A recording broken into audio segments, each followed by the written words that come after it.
The only reason that something is too expensive is because it wasn't expensive enough. I'll explain.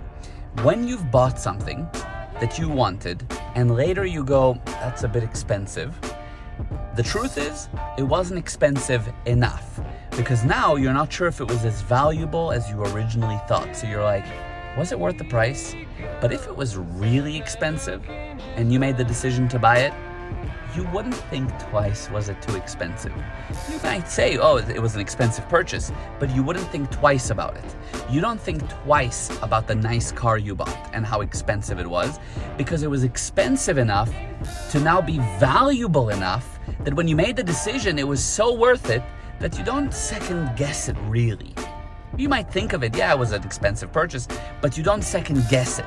Whereas if the car was borderline on the expensive and you weren't totally sure of the value, you will later, after you've bought it, say, oh, it was a bit expensive, huh? I could have gone a cheaper one.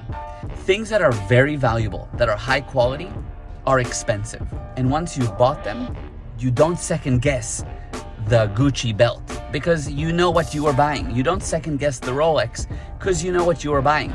You're buying value in your mind, quality in your mind.